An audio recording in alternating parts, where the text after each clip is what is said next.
Hey everyone, so to reintroduce myself, my name is Ian, and this is the Lloyds Bank Academy Use Innovation to Grow training. So before we get started today, just to make the most out of what we're going to run through, same things as we spoke about before, okay? Whatever you have to take notes on, take notes extensively. Whether that's like in your workbook, and make sure you're going through your workbook as we do this, or just having a document open, that can be really great too. Just whatever you feel is going to work for you to take those notes. I know some of you are driving, so the ones who are driving, don't do that. Just recall as best as you possibly can. Stay safe, and yeah, we'll have a good session today. Like before, feedback is so crucial, and it's what enables us to keep improving the Lloyds Bank Academy and making sure that we're putting together the right content for you. So please make sure to give that feedback to us. That really helps us out. So you'll be familiar with this, hopefully by this point. So right now we're at week 3. If you haven't yet accessed week 2 on how to reshape your target market, there's still plenty of time to go back and do that. So if you haven't done that yet, I really encourage you to do it. It helps set up everything else. What I'd also point to as well is to go to the lloydsbankacademy.com website to just get further learning too. Now, one thing that Sylvia pointed out, which you will all be getting as well, is the Eventbrite links to various things that are taking place across wherever you may be. So yeah, please be sure to check those out. Again, half the joy, I think, of this is that those networking opportunities and those other areas to grow. It's not just about creating that toolbox, it's about meeting like-minded people along the way. So, yep. So today, again, it's all about innovation, but we're going to split it over 3 separate areas, and kind of similar to what we did face-to-face in week 1. The first thing we're going to do is essentially look at the different ways that we can innovate. Step 2 is we're going to be taking what we've learned in step 1, and we're going to be applying it to some interesting scenarios that we've created. There's 2, in fact, so be prepared for those. You may think the scenarios are wild, but it's interesting. It gets some interesting results.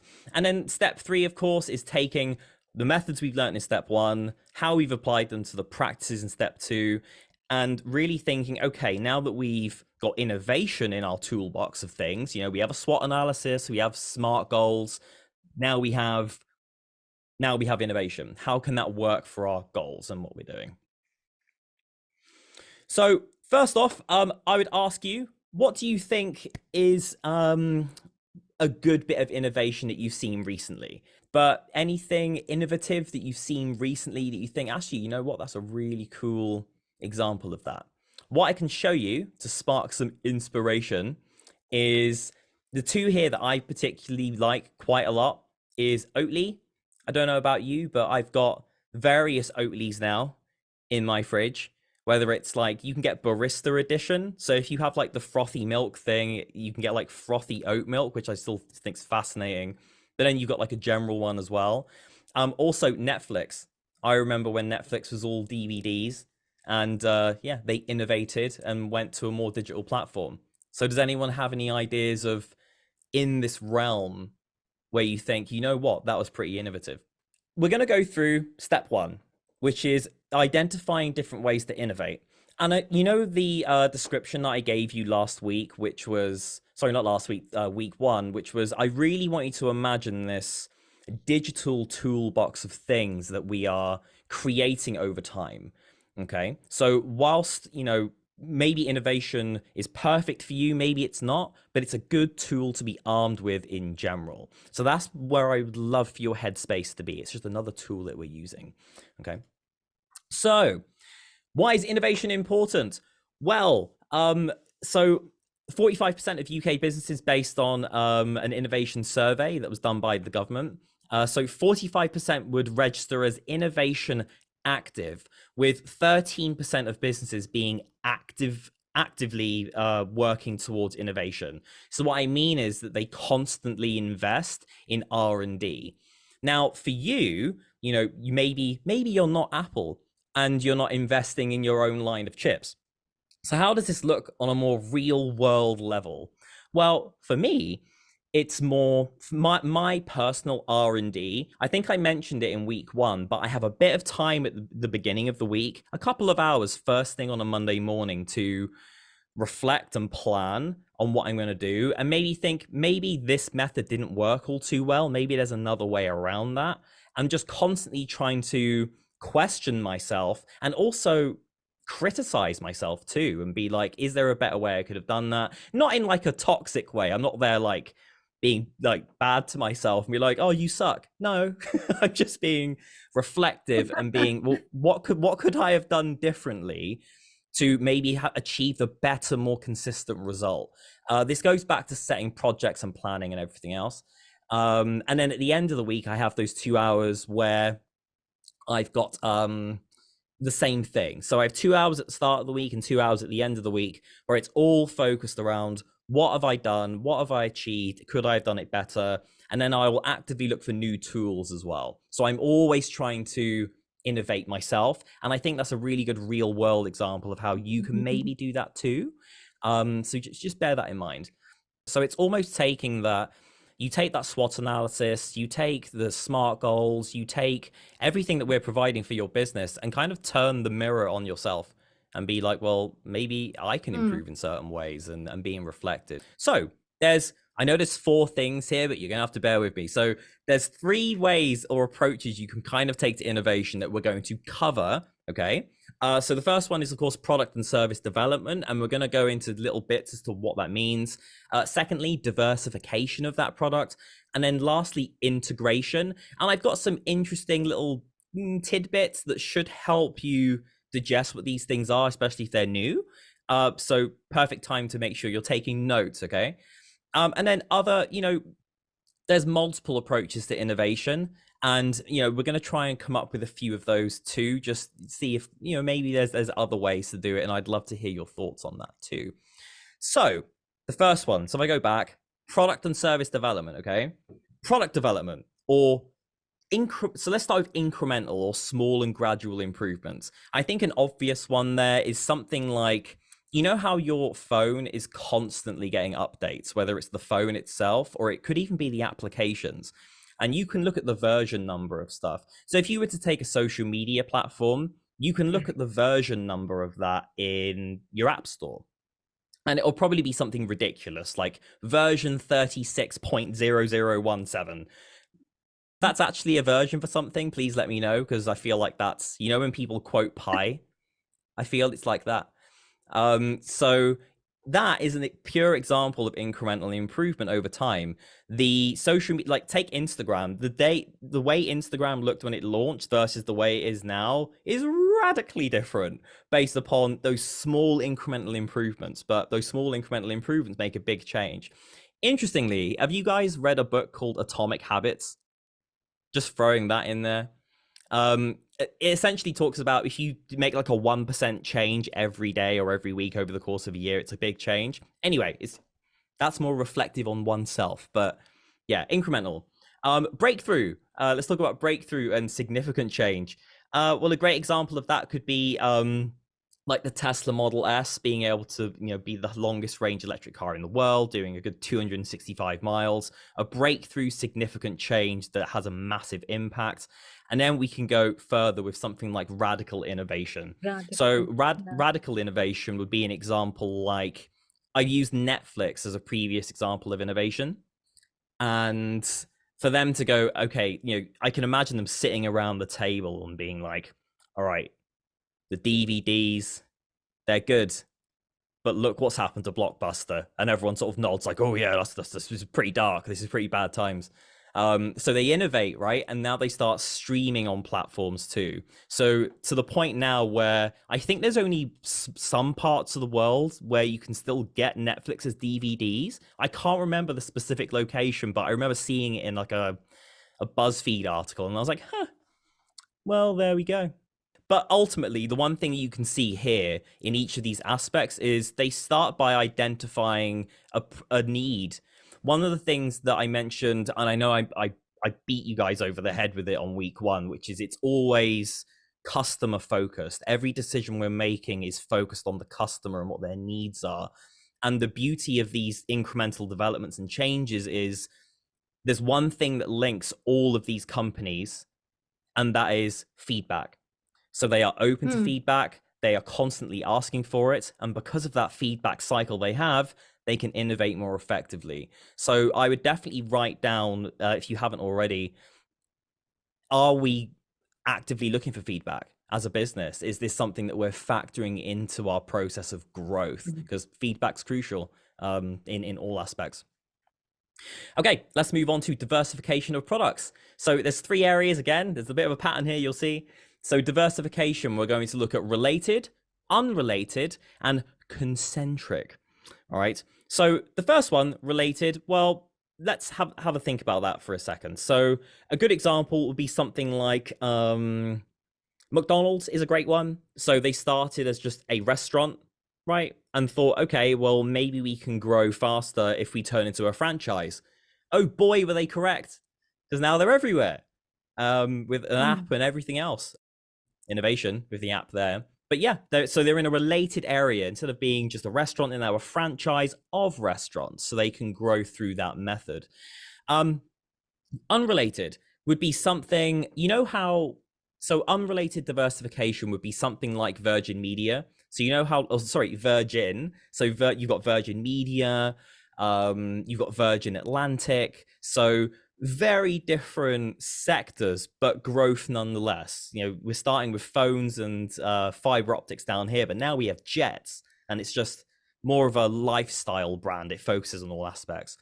And then concentric is maybe one that you haven't heard of before, but it's when you aim to grow and develop by adding new products to existing product lines to attract new customers. So a great example of this is, do you remember back when there was just one iPhone?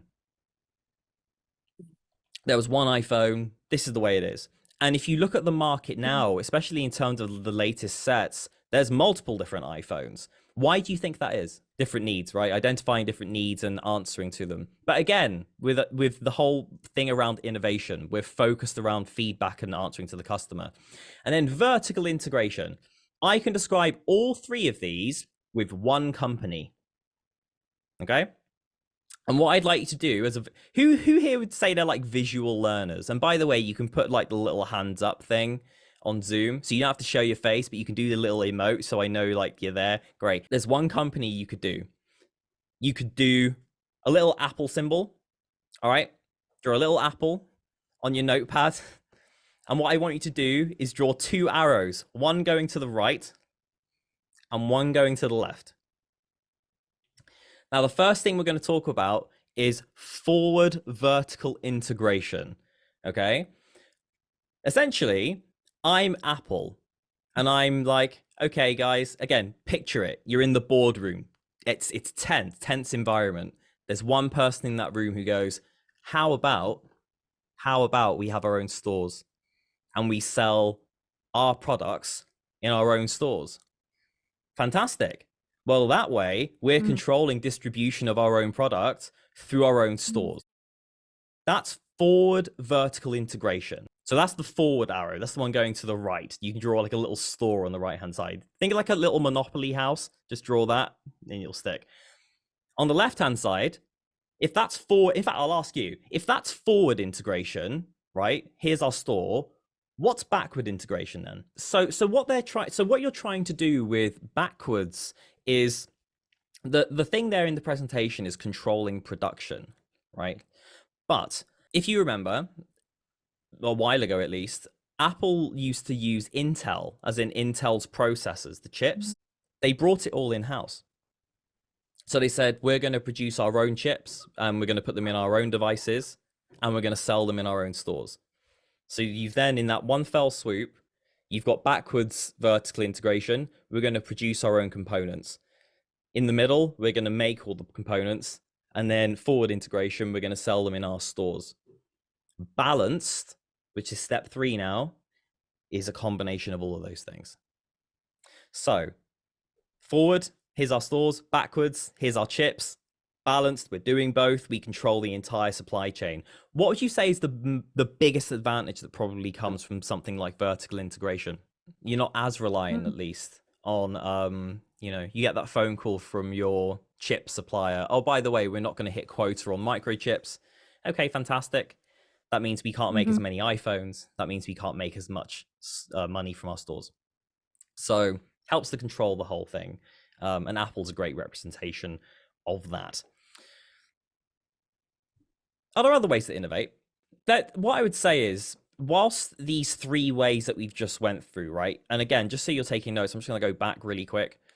Just to reiterate, you've got product and service development, diversification of product, and integration. There are other ways to innovate. In fact, I would say that finding other ways to innovate in the space of innovation is itself innovation. So remember that these are just very widely agreed upon things, but there's always room to innovate, tending to a new audience. It could be a form of innovation too. So just to make sure you've got those, and we're always trying to bring it back and being like, how can we apply this to solving problems? On the subject of solving problems, let's crack on with that, right? So here is what we call our innovation challenge. Pew pew. It's section 2 of this presentation. And what we're going to do is give you 2 interesting scenarios. And what I'm going to try and do, everyone, is I'm going to try and say it in the most dramatic way possible so it hits home. Because then you'll feel like, wow, Ian, this is really happening. This is intense. Okay, here we go. So I'm kidding, by the way. I'm just going to read it. So scenario: you run a coffee shop with a great reputation for your variety of coffee blends. Speaking of which, sorry, let me just a great variety of coffee blends. A disease has affected coffee bushes worldwide. The sudden shortage of coffee beans has led to prices increasing tenfold, and they're still rising. Faced with the prospect of a coffeeless world, what can your business do to innovate, survive, and thrive? What I'm going to do is give you some time to go back through what we've just spoke about, okay? So remember, product and service development and the 3 areas in that. We have diversification, and we have vertical integration. Also, innovate in the space, innovate upon innovating. But what I'm interested to hear you say is, based on what we've just went over, what would you do? How would you innovate right now with this problem? I would also ask, would it be helpful if I went back to the screen with the various forms of innovation? Yeah? So just remember this, okay? In a nutshell, you're a coffee shop. There is a coffee bush disease, okay, which is causing coffee bean shortages worldwide. I don't know how I'd react, honestly. I think I would panic personally. And I need you, lovely people, to come up with a solution so I, Ian, can have my coffee. So please just go through and see if you can solve this problem for me, not the world, just me. And we're going to go back to approaches to innovation here. So let's have a think about this, okay? Product and service development, diversification, and integration. Whilst you're writing down a potential solution to this, and it may seem obvious, if it doesn't, that's fine. Just have a think right now for the next few minutes and see how you would innovate on that. I think I said in week 1 about how this isn't the finished product. I mentioned it towards the end, and I really made a point of stressing that, because in this moment where we're in this stage of like growth and innovation and trying to find new ideas, some ideas that you suggest are just going to seem not great, but it's better to air them out and discuss them, because it may turn into something. And I think, and it really, in my opinion, with this too, is just don't be afraid of being incorrect, because sometimes you'll find something really, really cool. Right, fantastic. Let's give you another one. That was good. That was good. So, all right, are you ready? You got that, like those innovation cogs turning? Here we go. You run a local taxi service. The number of road traffic accidents in the area has hit an all-time high, so the council have made it a car-free zone. What can you do to adapt and thrive here? So what I'd say is this is a tough one, right? Because the city has just imposed a ban and they've made it a car-free zone. So I hope even with those interesting scenarios that we can see that we come up with some interesting things just using some very simple tools of just having the concept of what innovation is. And remember, that's what we're trying to do the whole time, is build up that toolbox. So fantastic work, everyone. Thank you very much. Let's think about that, right? Let's think about all of those things regarding innovation. Let's think about those two scenarios. And now let's open up that digital toolbox that we've been creating this whole time. And let's think, where does innovation fit into your growth strategy? Looking back at your workbook so far, and again, always reference those and fill out the questions as you go. But looking back at the things we've been putting together, you now have an understanding of innovation and how it can apply to your business. And how do you feel it would or could apply to you and what you're trying to achieve? Maybe there is something in, you discovered it from your SWOT analysis where you went over everything and your SMART goals. And then do you remember like the problem statements and opportunity statements that we created in week 1, trying to find opportunities wherever we can? Maybe innovation as that additional thing that we now have access to could help us solve a problem. Maybe we don't need to be happy with the hand we're dealt. Maybe we can innovate and create new solutions. So really try to do this actively. And I know it's always going to be difficult to start with because it's a new concept. To a lot of people, the innovation can be a new concept. And even for me, like, it's like, how would I do this differently? But constantly trying to challenge yourself and critique your own work can really help with this. So this is what I consider is a core part of the work after today's session.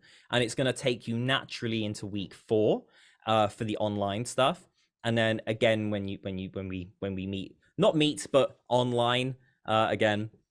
So, and then ultimately where we conclude in week 8 with a lot of things. So just try and think that, go back to those goals, go back to those things that we've worked on already, and just think, okay, now we have this, how can I apply it to my current circumstances? So what have we essentially went over today in terms of a framework? The first thing we did was to look at different forms of innovation. All right. So we looked at product development, which was the first one, diversification of product, which is the second, and then lastly, vertical integration. And I hope that throughout that process, you have taken notes and drawn like the little symbol and just little things like that really try and help store things. Also, another method that can help you remember information, because just in case you're, throughout this process, you're going to encounter lots of new information. And once you immediately receive it, it can be kind of hard on how to, or A, remember it, but B, how to apply it to yourself.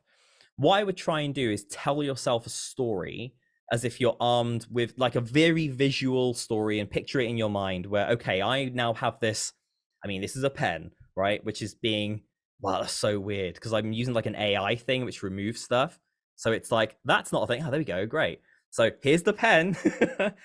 So I'm armed with this tool now called innovation. If I was attacking this problem that I have to try and find a solution, how could I innovate with it? And try and tell yourself this story of starting with a problem in front of you. You're armed with innovation. How do we now solve this problem? It can be great to tell yourself a story to learn a new concept. So just try that. So step 2, we went over some practical innovation exercises. And then lastly, we took just having a bit of a think about how we can take those methods and look, if we can apply those methods of innovation to 2 random scenarios and we can take that and create that, then what can we do when we apply those methods of innovation to our own business? I'd imagine quite a lot. And you know something? Maybe we've gone through all of this and you think, well, maybe innovation isn't for me. And that's absolutely fine. But now you're armed with the ability and the various processes of innovation to solve problems. And that's really, really the objective here, okay? So make sure if you haven't attended already, to go to www.lloydsbankacademy.com. I'm sure all of you are quite familiar already. If you are tweeting or Xing or whatever social media handle you want to do, use the hashtag Lloyds Bank Academy. We like to see your posts and your stories. That's something that's really, really cool for us to see. You will receive an email, of course, with new events to go to and with the work coming up, so keep an eye out for those. I know there was a little bit of issues before with it going into the junk folder, so just make sure you have a check in your junk just to see what's there. Yeah, it's been really good to see all of you, so thank you all so much. Be sure to keep an eye out for that email with everything else, and yeah, feel free to ask us any questions in the meantime. So thank you so much and have a wonderful day. Yeah, and enjoy the online learning. Cheers, everybody.